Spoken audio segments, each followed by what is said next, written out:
I think we're alive. Are we? Are we live? No, we're not. No, are we?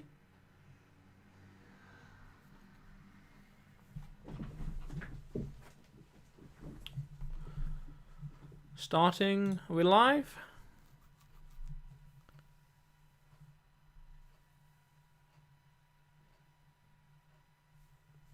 Still waiting. Alright, yeah, we're live. Cool. How cool is that? We're live. Let me just sort out a few more things. Now that we're live. Cool. Great. Yep. Sorted. 22nd. Yep. Good. Yep. Let's go also over here.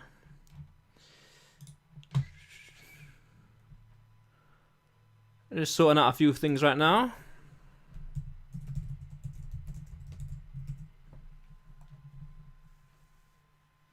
Cool. Cool. Great. So, it's what? Thursday? Yeah. Thursday the 10th. Wow. Right. It's Thursday the 10th of August. Let's just hide that. Keep that going. Right. So, it's Thursday the 10th of August. I about a week ago, actually about 2 weeks ago now, I started a podcast. 2 weeks ago. I just got off the phone, Skype, with episode 24. So I got more than a week's worth of bulk content ready to just drip feed into the world. Today I published episode 14 online. It's on YouTube. So episode 14 is content creation with Anthony Portillo. Good character, really cool guy. I have got what are the 10 episodes that are yet to be drip fed into the world, slowly, one at a time, just sharing with the world. Upload them. They'll go to YouTube and also to another place called Steemit. Steemit's a very interesting online social media platform, very similar to Reddit. Just a creation of loads and loads of content. So I like it because it's very underutilized. You can put something on there and you can get quite a lot of attention and quite a lot of eyeballs, which is quite cool nonetheless. So I want to leverage that platform while it's still quite small. It's like 300,000. When I joined in June, it was around 250,000 people, but apparently they're getting 1,000 people a day signing. So it's probably around 300,000 by now. But I really like it because there's a lot of people on there. Plus, also you get paid from the content as well. So it's very interesting. It's blockchain. It is blockchain technology. So it's a complete different It's a complete revolution in the way how technology works and what's happening. It's a complete different. It's a paradigm shift. The technology is as a principle. So I'm posting on there as well. Started a podcast about 2 weeks ago. I'm interviewing remarkable people around the world, whether entrepreneurs or not, and they're doing their own thing in life. They're having a remarkable life. They're doing cool stuff.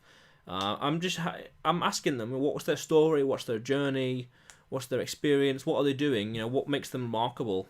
Living their life to the fullest, not living in quiet desperation, not frightened, not scared, shitless, stuff like that. So I started that just to get momentum, to get stories out there, more for the subscriber base, things like that. Because it's stories. We all like stories. There's an old saying that storytellers never go hungry. So I wanted to share what stories mean. So, and sharing experiences as well, because a lot of people out there have experiences that you can learn something from. You can learn something from this person and that person and him and over there, and it's like bring it all together. And I just finished recording one with some guy in England who's into self-healing. So it's very interesting stuff. Earlier on today, I was talking to a guy in Nigeria about blogging.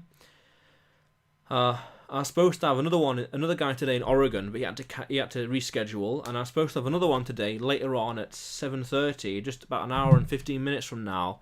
But she has to reschedule as well because her plane is delayed. So that's fine. And then there's someone this morning in India, but he seems to have disappeared. So I'm not quite Yeah, he seems to have disappeared. So I'm not quite sure what he's up to, but hey, these things happen. The problem I've had with this blog so far is that I'm spending a lot of time inviting, scheduling, and then organizing it. Doing the actual recording, editing, and then ready to upload. Logistics with regards to times and getting people onto Skype, and inviting people. This is like probably the most tedious, because it's just messaging people for like an hour or something on Steemit and a few other places. Some good results. Good people finding me already, which is pretty cool. The thing is that I'm gonna have to put that on a lower efficiency. Scale it down a little bit, because it's like I'm spending a lot of time doing all this stuff. So I'm going to invite no more people onto the show, but I will be all the people I have scheduled. I will do their interviews and do all that stuff for them and get it scheduled and get it ready to be released. But invite no more people, because I want to focus now on my book. Back in July, or as early as that, probably like December and all the rest, I had this idea of a book about content creation and content marketing. Now, it was just an idea, so over the course of the past 8 months or so, just wrote down different notes, different concepts, different ideas, different principles that I want to mention in this book. I want to mention this or mention that, and it's like, well, you can mention, collect it all together, great, but then it's like, eventually I want to write the book. So it's like, well, when can we get started? And I was thinking in June, July, we need to get started like now, because I promised myself and someone else that I would finish it by New Year's. I promised them that I would show them the new book in Christmas of 2017-18. So keeping my word, and got the book to write.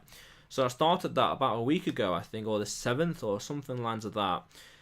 For the first few days, I was just putting all the notes together, bringing everything into place and everything into the sequence. It's like a massive pile of pieces of paper everywhere, and it's like, let's put it all in a pile together, and then okay, that's the book, and then it's like, well, let's rearrange the layout. This piece of paper goes there, that one goes here, this one goes there, blah blah blah. Get it all together, and it's like, well, that's what it's like. It's a bit convoluted, and it's a bit of a headache.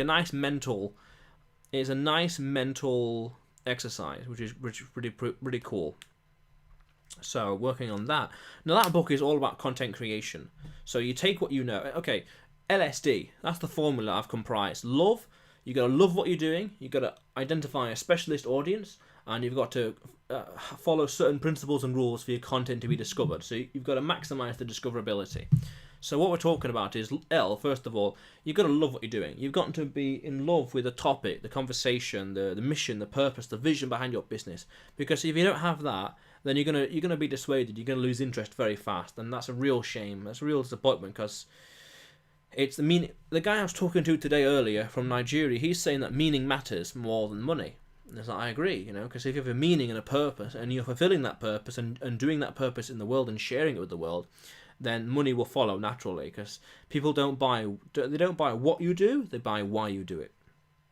And remember, the purpose of this channel is to help 1 million entrepreneurs become remarkable, and I quantify that by whenever someone says to me, thank you very much, or you've changed my life, or you've helped me a lot, stuff like that, or they've I'm doing really cool stuff now thanks to you. Then that is how you quantify it. That's how you quantify that 1 million. So anyway, so meaning matters. So you've got to really love what you're doing and really care. Because as soon as you don't care, you start to lose interest, you burn out. This is what happened in my first business, actually.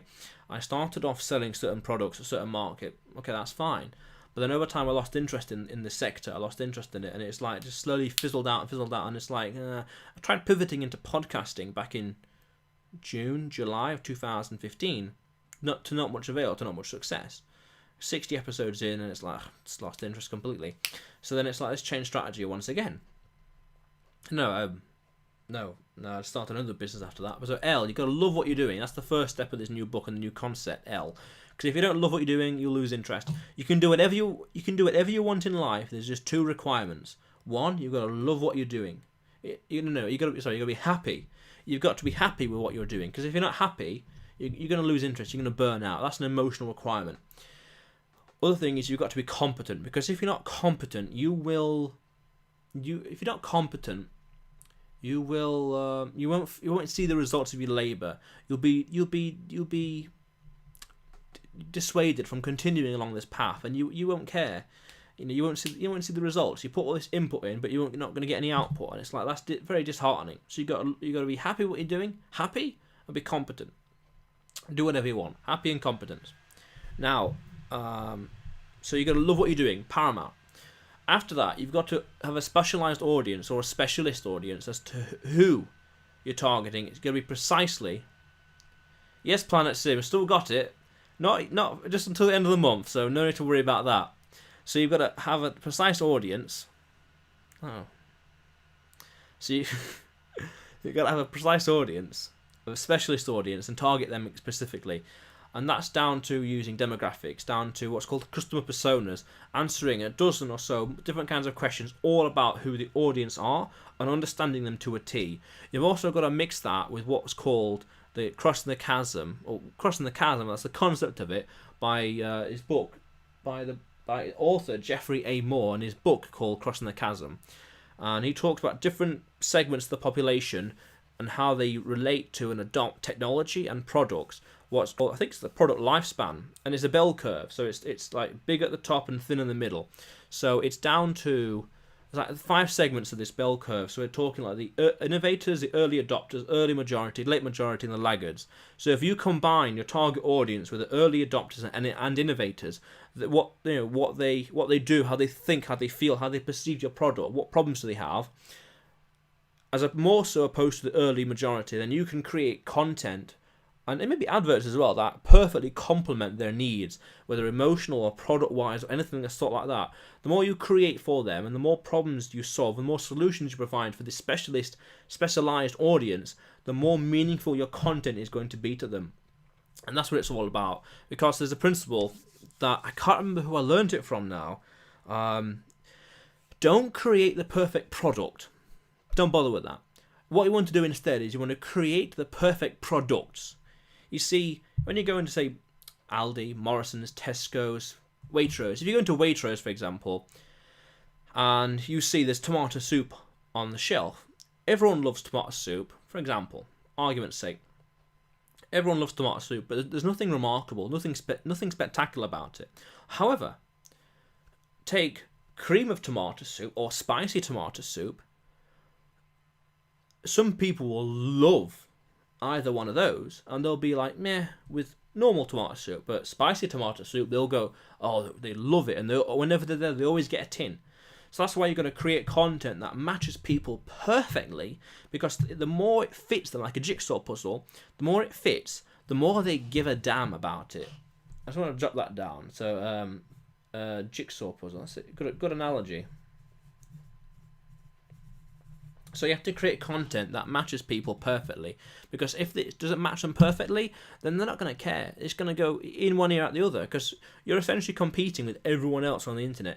BBC, Sky, who knows what else. You're competing with everyone else in the world, and if your content doesn't pass what I call the so what test, then they're not going to care.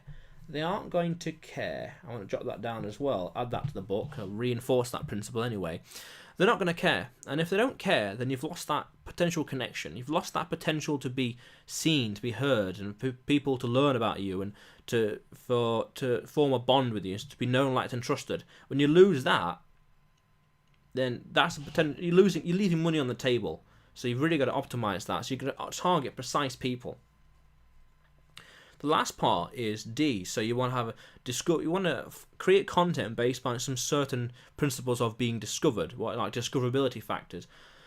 The biggest one is VRINE, VRINE, and it's a benchmark for creating content. I'm not going to go through all of them, but E, the last one, is evergreen. That's paramount, because if the content is not evergreen, then it's very topical. You know, what's in the news today and what everyone's searching at and learning about today will be forgotten about tomorrow. So you've got to create evergreen content that people can care about and give a shit about throughout the year. For example, in 2015, there was a big article that blew up on social media, which was KFC rat. And supposedly KFC were deep frying rats, or they had some chicken in the shape of a rat, and someone shared it on Facebook or on Twitter or wherever else, and that caused a stir. And in the end, it was proven to be false. The guy who posted it faked it, and KFC was what's the word? vindified. They were proven to be innocent and all the rest. You know, it was false. So who's searching for that today? Next to no one. It's forgotten about. It's in the dark crevices of the internet. Totally forgotten about. It happens. So you have to create content that people are always searching for all year round. You know, Google Trends, Google Keywords, stuff like that, or your general basic stuff like how to drive a car. That's going to be searched all year round. But things like, you know, Christmas presents, that's not going to be searched in January, in March, and June, and July. October, November, December, yes. But every other time of the year, no. It's not very evergreen. So you have to have a massive focus towards evergreen content. And that's simply by either naming your content in an evergreen way, or from the very get-go, creating something evergreen to begin with. Because if it's not evergreen, and people are going to forget about it, no one's going to care. 2 weeks from now, it's going to be forgotten about. It's going to be another video, another piece of content, another blog, whatever.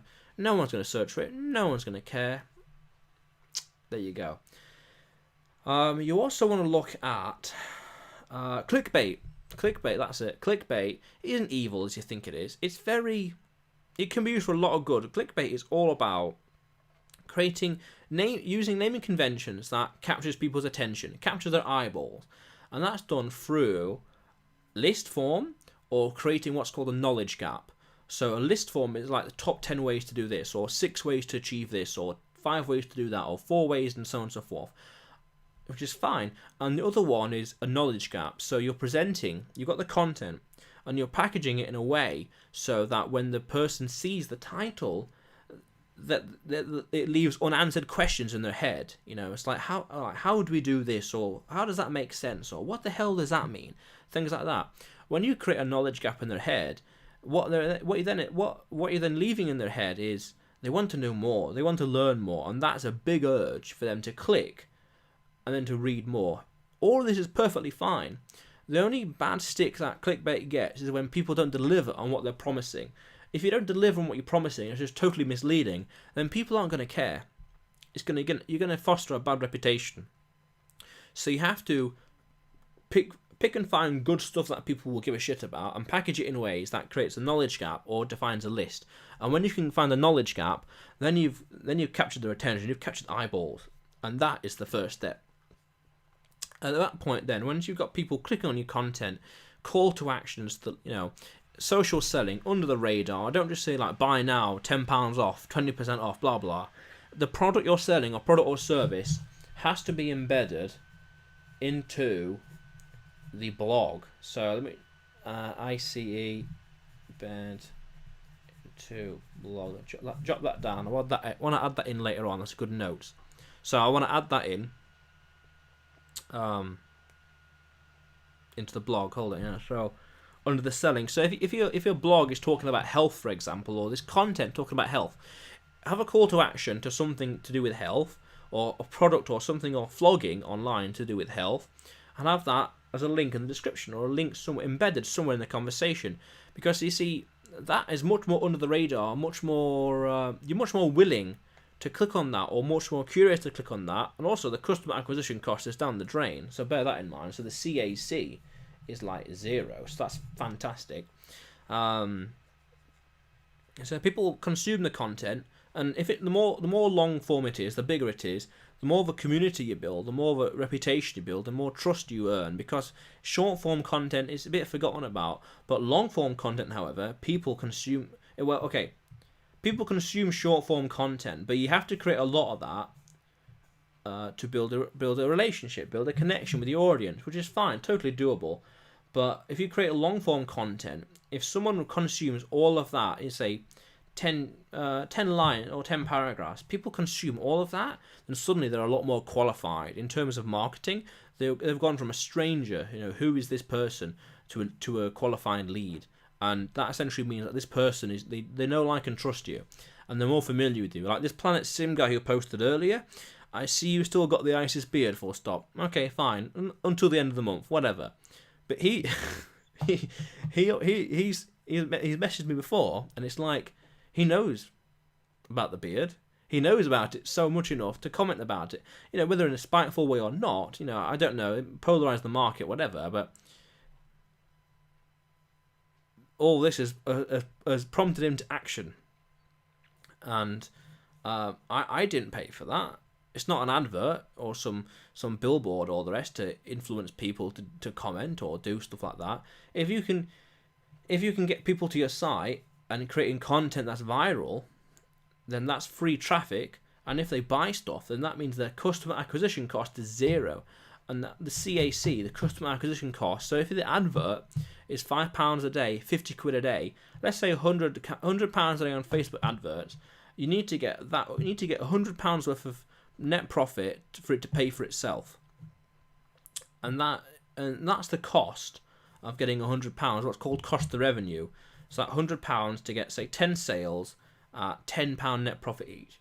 So ideally, you want to make 11 sales a day at £10 net profit to spend £100 and to get £110 back. So those numbers are fine, but I don't know. I prefer more the long-term strategy of content creation, building a platform, building a reputation. I think it's a lot harder, it's a lot more challenging, but it's a lot more worthwhile in the end. Yeah. But yeah, it's a lot more worthwhile in the end because it's exponential. In my book, in the introduction, there's a chart that I share, and it talks about the level of traffic month on month and month on month growth. So on month 1, you create a certain amount of content. Let's say 16 in a month. So that's one every other day, and that'll get you a certain amount of people in month 1. But in month 2, 80% of your traffic to the website will come from month 1 content.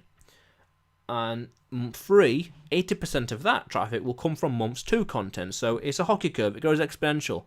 And that's why I like it more so than adverts, because although it's slow going, it really scales and prompts up, especially once you hit the tipping point. And the tipping point is a complete conversation for another time. It's down to finding the right kind of audience, as well as being shared as well. And you can't always control the sharing. You can prompt it and increase the chances of it, but you can't truly just pluck it out of thin air.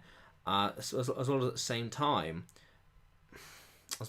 time, you see, it's but you've got to target either mavens, what's called mavens, or connectors. I think there's another one as well, salesmen, but certainly the main two are mavens and connectors.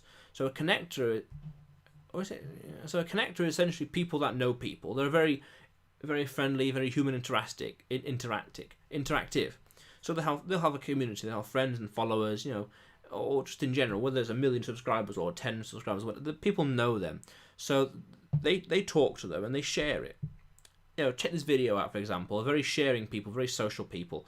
And mavens, which is actually what I am, it's people who will purposely build a platform and sharing their knowledge, sharing their experience, or sharing their personality, and whether educational or entertainment or whatever, they're much more formulated towards it. So they'll hear about something, they'll consume it, and then they'll actively share it or promote it or comment on it or response to it. They might contribute to it. A very good example of this is Sargon of Akkad and PewDiePie, also and connectors. That's like Beyonce, Justin Bieber. You could also, I'm trying to think, who, Ellen DeGeneres, Oprah Winfrey, people like that know people. They'll find something and share it with the world, and then it hits a tipping point, and it hits a critical mass of people knowing about it. Now you can't really control that, but you can maximize the possibility of that occurring by targeting those kind of people. This is where the customer persona comes into it in S, where if you target these people. If you target these people, then they're more likely. They are more likely to find it, and when they find it, the more they're likely to then share it. So that's the first half of the battle. So discoverability. So discoverability is important because if you create content and no one watches it, no one consumes it. Unfortunately, much like this broadcast, I must admit, I had some viewers earlier, but I'm not sure where they disappeared to. Oh, they're gone. This doesn't seem. Oh, 'cause it's Thursday. That's why. Yeah, it's Thursday. Yeah. That's all right, nonetheless. But yeah, anyway, in that case, then I might own. If Thursdays aren't too successful, I'm still thinking and thinking about when to go live on broadcast. So if Thursday isn't successful with regards to engagement, then I might just start doing Sundays only. Sunday at 6:30, or maybe preferably. I'm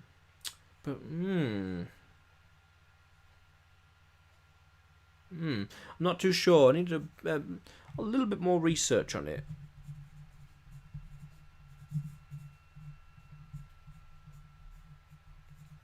Just need a bit more research on that. So I'll look into that later on. I'm very curious about that. Yeah, you never want to assume anything. Never guess. Always clarify. Trust but verify. So yeah, so I'm working on a book right now. I want to get that finished by the end of the year, because just a message.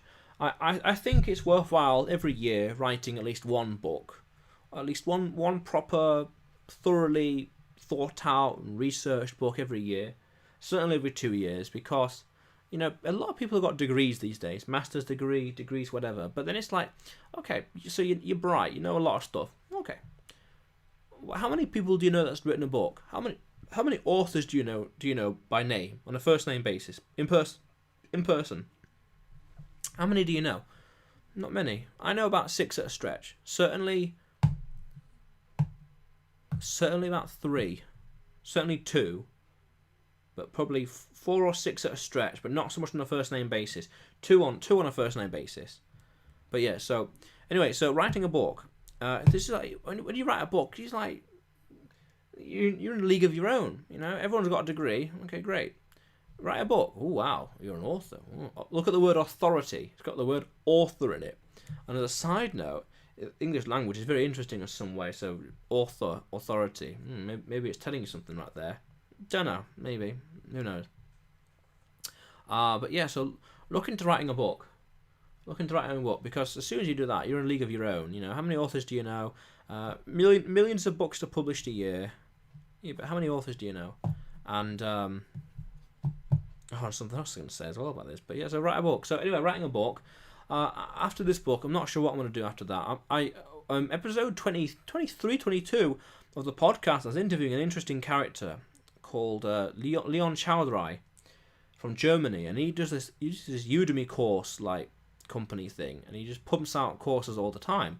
And I had this idea months and months ago of starting some Udemy courses. So I might have to focus on that afterwards. Ideally get 4, 7 courses out every week. Finish this book. Go on low level with the blogs, or like do 1 or 2 a day, that kind of thing, and then focus on creating 3 or 4 Udemy courses at 3 to 4 hours every week. I don't know, a goal of getting to 20 or 100 courses online. I always advocate quality and quantity, because if you're good at quality, good stuff, good production value, then go scale it. Do 100. Why are you doing 1? Why not do 2? Oh, you're doing 2. That's nice. Why don't you do 6? Oh, you're doing 6. That's nice. Why don't you do 10? You're doing 10. Okay. What's not as good as 11? Oh, you're doing 11. Okay. Why don't you prove me wrong? Do 20. Oh, you got 20. Okay, cool. Why don't you do 50? Cool.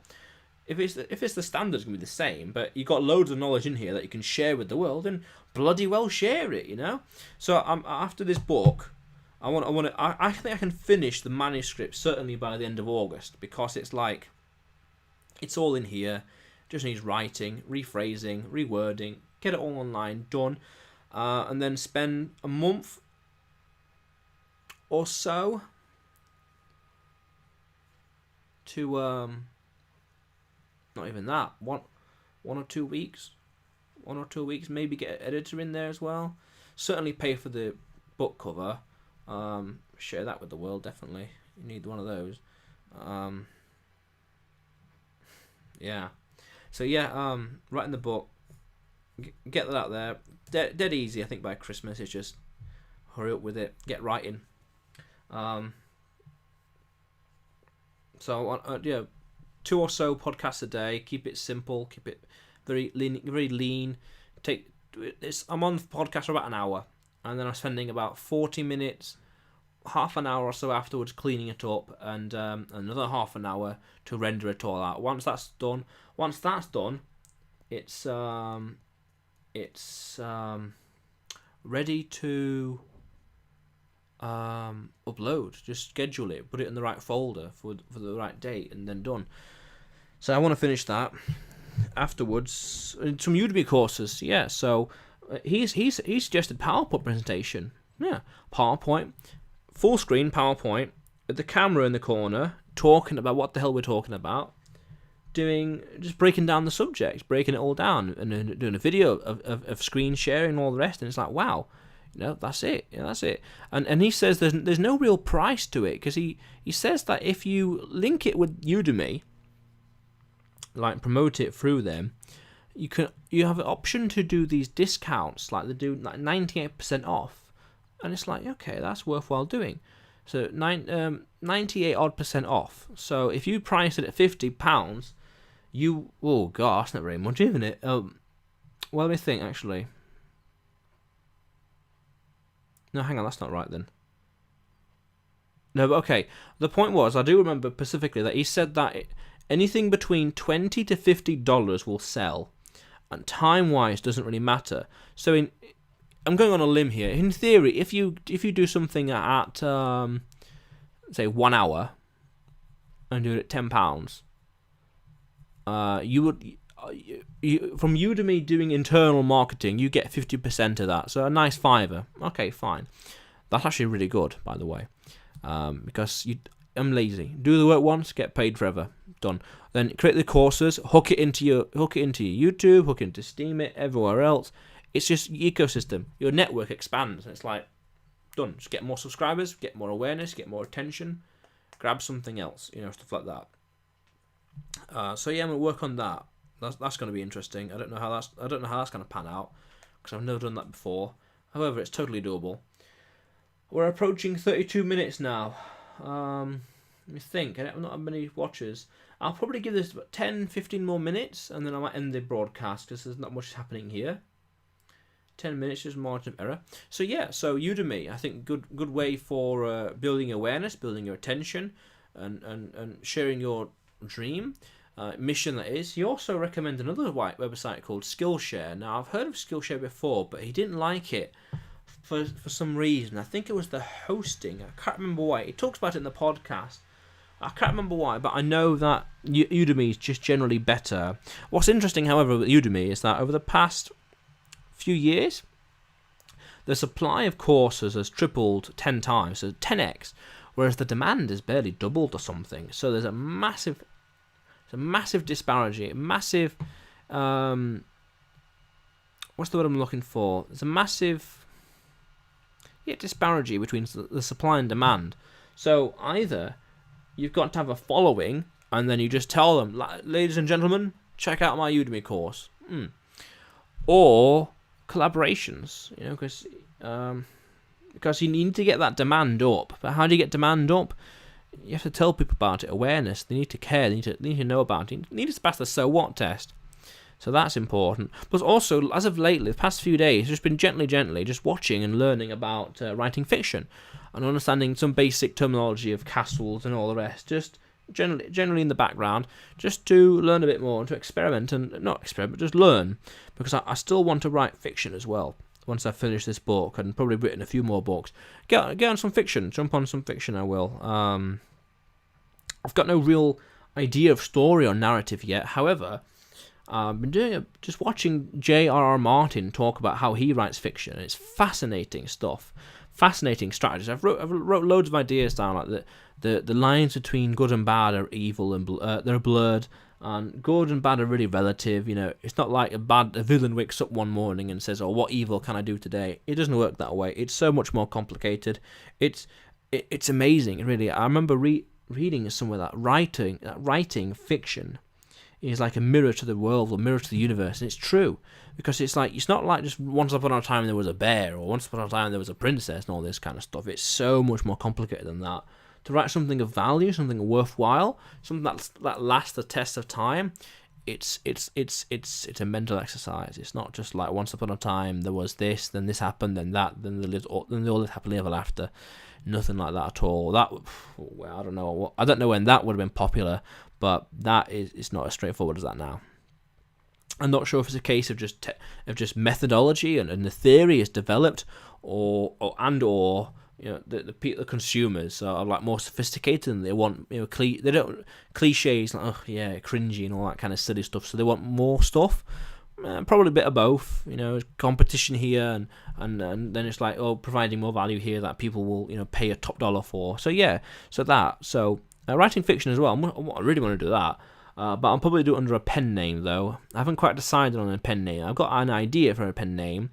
Yeah, I'm like 60-70% decided on it, but it's like, well, what else is there? So yeah, so I'll do that because I like to create stuff. I like the idea of just creating stuff out there and just sharing it with the world, because it's like you made that, you know, you spent the time and energy and all the rest to create this amazing thing, and it's like, wow, you know, I built that, I created that, I shared it with the world, I did that, that's mine, that's like my signature, my hallmark, that's mine. And it's like, do that on scale. You know, that's why I do these books. That's why I got loads of ideas for videos. I got doing these podcasts. Books is creating. There's an online personality test called Wealth Dynamics. I never paid. You have to pay for this personality test. But there's different kinds of different personalities that match your route to success. Now, I remember now, a year ago, I talked about this with a mentor of mine, and he's been in business for like 20 plus years, and, you know, whatever, so a couple of million, a nice handful of millions in net value, in net worth, and he said that this star thing is a bit of BS because it's a self-fulfilling prophecy. It's, if you start to say, you know, I'm personality type A, and personality type A does only these set of things and does nothing else, then what will happen then is you will subconsciously start acting and behaving like that and only thinking in terms of, this is what I do, I don't do anything else, I only do this, I don't do anything else, go away, leave me alone, that's not what I'm skilled at. And that can be, according to him, it can be a bit detrimental. And I see that as well, because if it's like I enter the office of employees there and all the assistants and all the rest, and it's like, I only do this, I only do that, no. Good for time management because you can delegate, but even the delegation stuff, you shouldn't really be doing it anyway, ideally, because you want to get some other people's time and leverage, so you can focus on purely what you're skilled at. And yes, you can discover that through the wealth dynamics, but at the same time, there's the principle of IPA. Focus on income-producing activities. Focus on the big picture. Focus on the mission. But also at the same time, what this principle I've realised recently, you will realise what your true personality is, what your mission is, whether through trial and error, through experience, or whatever. But you will eventually realise it simply by what I call the perfect you. The perfect you, and that is essentially saying, taking the principle that the ancient Greek philosophers took, which is called the golden mean, and the golden mean is 1.618, I believe, certainly 1.61, and that essentially says that we don't like things too hot nor too cold, don't like it too fast, not too slow. We like things just in the middle, which is the perfect amount. Not too fast, not too slow, that kind of stuff. So perfect. And they're saying that taking that principle of that, not to this, not to that, not to this, you know, not to anything. I believe that over time, you will discover who your true self is, the perfect you, as I describe it.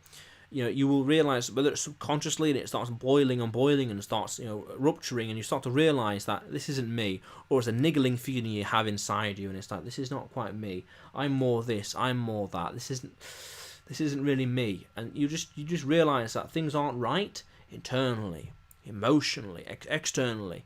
You just realise that, and you as you begin to foster that niggling feeling that this isn't right, this isn't me. I had that in 2000. late 2013. This isn't really me.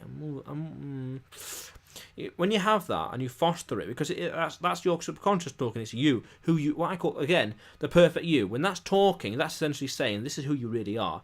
This is who you really ought to be. This is who I am. You just feel it. I don't know if it's life experience in general, or stuff like that. But you start to realize who you are, and as you realize who you are, you start to adjust. You start to be more proficient in certain actions, or you start to realize that I prefer doing this as opposed to doing that. And unfortunately, I've lost my original point, but I'm getting it back. But so, golden mean, you will discover eventually who you are, and when you discover who you are, that's it. I'll explain that. Mark Twain has a quote, which is, the two most important days in your life are the day you were born and the day you realize why. And I think the day you realize why is achieved through just thinking, pondering, meditation, thought, nurturing this niggling feeling. A lot of thinking, a lot of strategizing, because unfortunately, fortunately, not to judge, but to be happy and competent, a lot of people these days are very busy running around in circles, very busy doing what they've done before. Okay. And they don't get time, or they don't think they have the time, or they don't think they've got the patience to sit down and think and strategize. But as a side note, when you think you ain't got the time or the patience, then that's when that's indication as to say that's when you really need to sit down and be patient and think and strategize as to what the hell you're doing. Go home and rethink your life. So, when you nurture that niggling feeling, learn more stuff, expand your comfort zone, be more tenacious, argue against yourself by challenging your beliefs, and actually challenge your beliefs as well, having a true open mind. People say, I got an open mind. I'm open-minded. Oh, I'm open-minded. Okay, that's great, open mind, but, is it truly open mind? And what are you letting into the mind? Is it really open-minded, where it's like you hear a conversation that like challenges everything I've known, my brainwashing, all these years and years and years of society, and it's like, that can't be true. No way, it can't be true, and you automatically block it out. But unfortunately, you're not truly open-minded, then, are you? Because whenever you hear something new that hurts, that really pushes on you, emotionally or physically or intellectually or whatever, then you close it. You close that mind straight away, and you refuse to hear the rest of that idea. So guess what? You're not really open-minded then, are you? Because you hear something new that challenges your beliefs, that hurts. Well, guess what? The truth hurts, unfortunately. And the sign of a real intelligent person is that they will adjust their belief, their strategy, their thought process, what they think and believe and how they feel, based on new information, new evidence, what's called critical thinking. So it's fascinating how everything, it goes in circles. It's fascinating. So yeah, the golden mean, you discover who you are, and I think when you discover who you are, that's when your life can really change, and that's very important. And I started to realize, I kind of like subtly realized this in like 2009, early 2009, where it's like I'm a creator, because I remember talking to someone. I remember specifically where it was and who I was talking to and what context it was, but I'll keep that vague. I remember saying that I like to create stuff. That was like I was over here, and for a split second, then I became the perfect me for a split second, and that moment of like pure genius or pure excellence. We all have genius and excellence, by the way, just different levels and different ways, So that light shone through the darkness, through the clouds. Like that was it. That was perfect me for a split second. Then, like or as I'm thinking and processing it, and just like, it's like I came to an answer, and that answer just so happened to be maybe that niggling feeling that was like back then. It might have been niggling, or it might have not been niggling. It was just like maybe like that. Like that, it's like there's something onto this. So, and I think one way you don't really discover who you are is by being distracted. So as I said, if you think you're too busy or you haven't got the patience to relax, then that's when you need to relax the most. Because if you don't relax, don't think, don't strategize, go home and rethink your life, as someone might say.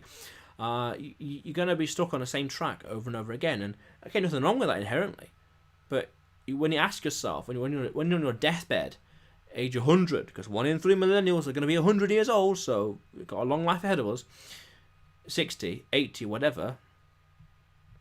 What business do I have? The Chocolate Factory Hunter. Sure, I have a gifts company at the moment.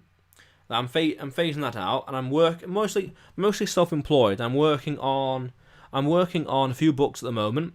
I'm working on this personal brand, starting a bit of consultancy. I'm just working on monetizing my own experiences, my own knowledge, monetizing my character. Started a podcast recently.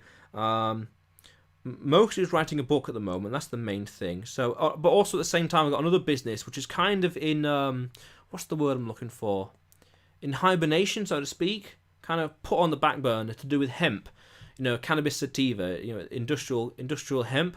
But the problem I had with that is I was unable to focus on that and focus on this, taking what I know and sharing it with the world. I was unable to focus on these two things without, I want to get them here, but I can't focus on them that well. You chase 2 rabbits, only get 1. So but that business is on the back burner. It's online, it exists. WeWantHemp.com. So I'm going to work on that. But right now, on my own personal stuff, this YouTube channel, some books. Earlier, 20 minutes ago, I mentioned I was going to do some Udemy courses, stuff like that. So I'm mostly just self-employed at the moment. So where was I? Please? Where was I? Golden mean. Distractions, yeah. So when people are too distracted by what's happening in the world, day-to-day stuff, or things like that, then they don't discover who they are. They don't discover what their purpose is, what their mission is, as I said earlier, Mark Twain, the 2 most important days in your life is the day you were born and the day when you realised why. And I think a lot of people don't realise why they were born because they're too distracted. And I noticed that I noticed that after university, I realised that I had so much more free time to think and strategise, and my mind was open already, and I had like an interest in economics. But I'd never really fed that desire, fed that interest. And it's like, hey, let's learn about economics and let's learn about marketing. I discovered a website called Coursera.org. And it's like, hey, there's some free courses on here about economics, ultra basic stuff. Let's take it. Let's learn. I got some time, got energy. Yeah, internet connections here. Let's learn some stuff. 1 hour a day, I don't know, whatever, some logistics like that. Let's learn. And that kind of just grows and compounds, and before you know it, you're a changed person. And as you're a changed person, through taking in new ideas, new information, arguing against yourself, truly being open-minded, it can really change your life around and change what you're going to do with it. And the stuff that I know now, today, some people may never learn. And 1 in 3 millennials are going to be 100 years old. That's not to disparage them, but the point is, when you sit down and just think, and what are you curious about? What do you want to know more about? What difference in the world do you see? What do you always complain about? How do you feel about the world, the situation in the world right now? What difference do you want to make? Well, we'll get started on that. The barriers to entry of starting a business and being discovered online now are incredibly zero and low. Like this broadcast. Totally free. All it's really costed me was 48 minutes of my time using the YouTube algorithm, using YouTube system to get stuff out there, and I'm getting discovered around the world. I started a podcast recently. I'm using a website that I signed up for. It's totally free. In fact, they pay you to be on there as well, which is another avenue source to get that hatched. Contact people on there, invite them onto the show. This cost about £100. I have some headphones here that I've had for years and years. That camera, £20. I'm on Amazon. Bring it all together. You've got the beginning of starting a podcast to be discovered. I'm starting to lose my point now. Oh yeah, it's barriers to entry. There's so much out there today. It's like we don't have to live a life of what is called quiet desperation. And this is the purpose of the channel, by the way. Help 1 million entrepreneurs become remarkable. Because it's like, what's really stopping you from living the life, doing the thing you want to do? And again, once more, remember, 1 in 3 millennials are going to live to the age of 100. So there's a 33% chance that I will live to the age of 100. I think there's more than that. But the point is, we've got a long life ahead of us. And it's like, you live that life, what do you want to do? What do you want to be known for? You know, when you're on your deathbed, age 100, 110, you know, what do you think your regrets will be? What do you think you'll think in your life? Oh, I shouldn't have done this, or I should have done that, or should have done this. It's like a few years ago, my first business that I started was selling video games online. No longer around. It was a third-party retailer. And my reasoning for starting that business back in 2014, my reasoning for that was, I knew, I could tell right now at age 40, age 60, age 80, age 100 years old, I would look back at 2014, and by the way, anyway, so I'd look back at 2014 and think, why didn't I start that business? Why didn't I do that? Why? I had the time, energy, health, momentum, stuff like that. Why didn't I? The technology was there, the software was there, the people were there, the website developers, the freelancers, everything was lining up for me, but I just didn't do it. Why? Could be any reason, but I just didn't do it. And it's like, that's a real disappointment. And it's like, should have done it. I should have done it. And it's like, hey, that regret is not there because I did do it. And it's like, checkmate. I can be happy and competent doing whatever the hell I want to do, but I know by the age of 100 I'll have no regrets. No second doubts. I will have more regrets through action rather than inaction, which is rare, because normally people have regrets through inaction as opposed to action, which means that, you know, inaction means, why didn't I do this when I had the time? Why didn't I travel? Why didn't I discover the world? Why didn't I learn? Why didn't I learn about pottery, for example? Why didn't I write a book? Why didn't I write a novel? Why didn't I? But I'll have more regrets through action, meaning, oh, why did I do that? Why did I write that book? Oh, such a silly thing. Why did I do this? You know, why did I spend an hour interviewing that person that time once 8 years and years ago? Oh, why did I bother going to this place for a day? Oh, a bit of wasted time, but not really wasted, because it didn't really knock on the rest of your life. You know, it wasn't like I go here, then because I wasted some time here, I miss a red light, and I miss a red light, and I miss something, and this leads on, and I end up being late for an appointment, and that appointment then needs to be rescheduled, and that means, like, you know, taking some time away from other things, stuff like that. So no. But anyway, golden mean, become the perfect self, change the world. That's what we're here for, you know.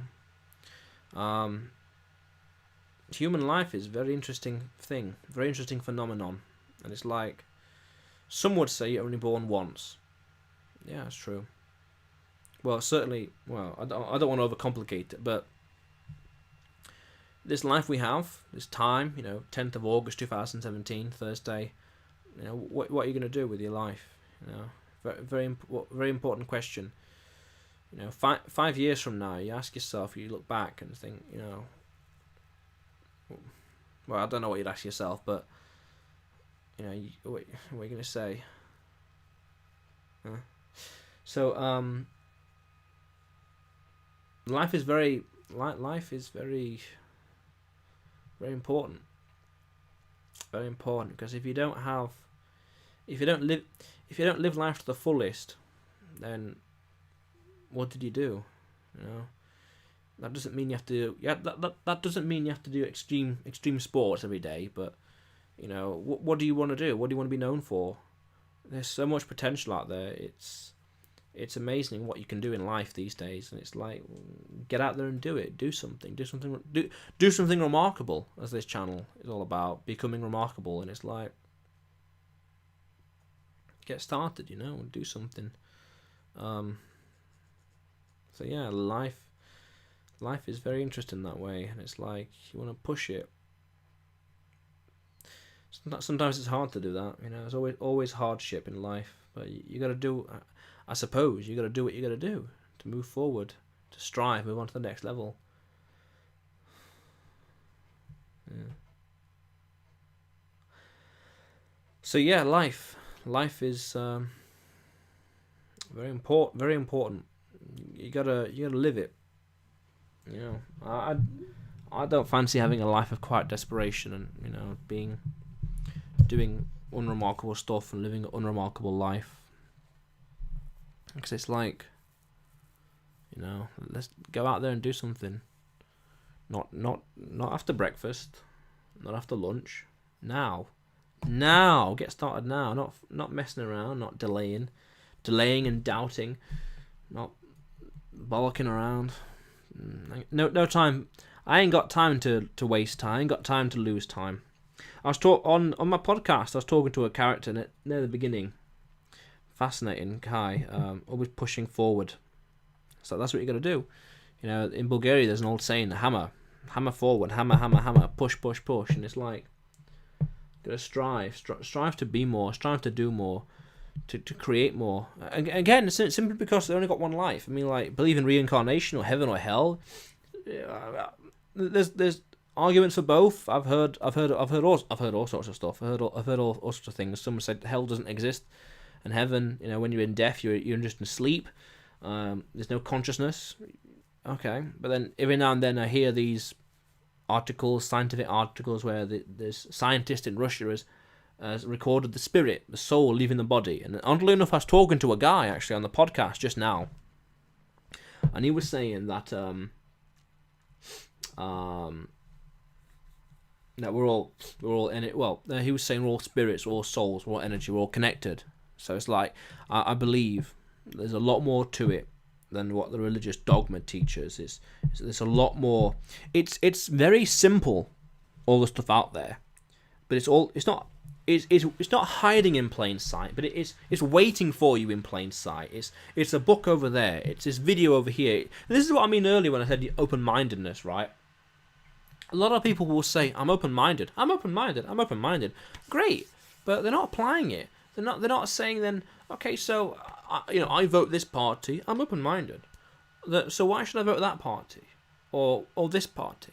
Or I'm open-minded. So let's go into Amazon. Let's go into the self-help section, or spirituality, or stuff like that, and let's learn something I've never learned before, or what? Yeah, let's learn something I've never heard of. I'm open-minded. So tell me, what is this like?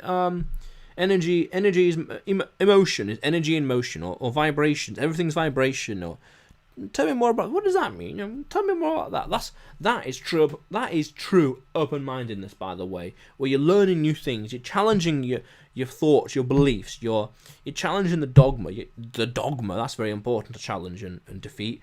You're challenging the status quo. You're challenging your own like propaganda and brainwashing. Don't just listen. Do not, for the love of God, do not just have like a tunnel vision of thought, information, and belief. Because guess what? Either side of this tunnel, there could be some evidence, some ideas, notions, principles, philosophy that breaks it all down and renders it crumbling, pathetic. Listen to the critics as well. A few years ago, I used to be quite religious, and I noticed subtly, and this is interesting, going back to that perfect you, the golden mean kind of thing, where they would only listen to certain people, certain like teachings. And I used to say to them, why always the same people? Why not take what they're teaching, look at the Bible verses they quote, open the Bible that's been issued, and as well as other Bible versions, King James, for example, and New English Standard, look at the different versions, the different interpretations, translations, and then find other Bible quotes that back up this, or counter it, or even, some would say, even contradict, whatever. Just to challenge your own beliefs, challenge your own, always questioning yourself. So, as a quick side note, the 1960s, all this free love stuff, what that really meant was that, okay, let's not go too political, but what that really meant was like not being free to do what you want to do in life. It was very anarcho-capitalistic in nature, where it's like there's no rulers, but there are rules, and there's private governance, and there are rules to abide by, and conventions, but there's no rulers telling you arbitrarily what to do and what not to do. And that kind of belief kind of filters down into what the hell's wrong with society and what the hell is wrong with you. And there's a very good video out there called, it's by Larkin Rose, I think it's called The Plantation. There's The Plantation, and there's The Tiny Dot.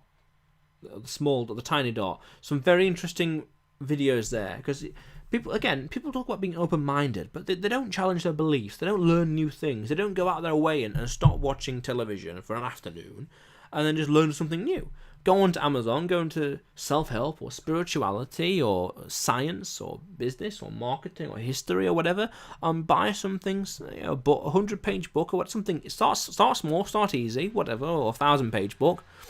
Just learn something new, and it's like, oh, did you know this? Or that's interesting philosophy. Yeah. Or buy a book on philosophy, Stoic. If you want to look, if you want philosophy, the default one to go for is Stoicism, because that's about really having a damn good life. Opposite to that is Epicureanism, and I don't recommend Epicureanism because that's very debauched, and we live today and we die tomorrow. And it's like, yeah, that's true at the same time, but Stoicism is fascinating because there's ways of discovering happiness.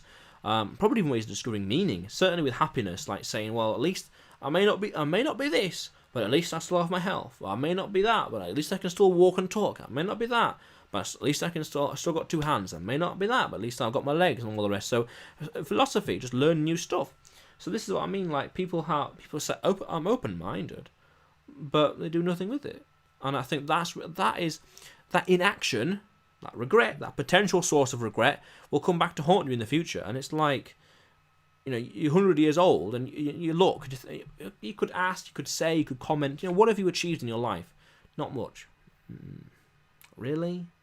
And it's like, that's what I want to change. That's what I want to change in this channel, in the mission, in the personal brand, helping 1 million entrepreneurs become remarkable. I'm thinking of tweaking that ever so slightly. Of just saying 1 million people become remarkable, but not so sure. 40% for it, and all the rest not really, because maybe it's a bit too late. Not late, but it's not maybe because I'm getting some really cool stuff with the podcast. But anyway, so yeah, that is that golden mean. So doing some pretty cool stuff. Now I'm gonna have to end this. It's been an hour. Not much is going off. This is a nice experiment as well, because I'm thinking then just going live on Sundays instead of Thursdays, because if this is kind of the cool. If this is the response on a Thursday, okay, certainly with a subscriber base, then clearly I'm gonna have to change strategy ever so slightly and go more towards Sundays only, once a week maybe. Of course, I prefer multiple times a week, but we'll see. Very early days nonetheless, but that's fine. Anyway, so thanks for tuning in. If you haven't already, click on the subscribe button below on YouTube and press the bell notification right next to it for the latest uploads.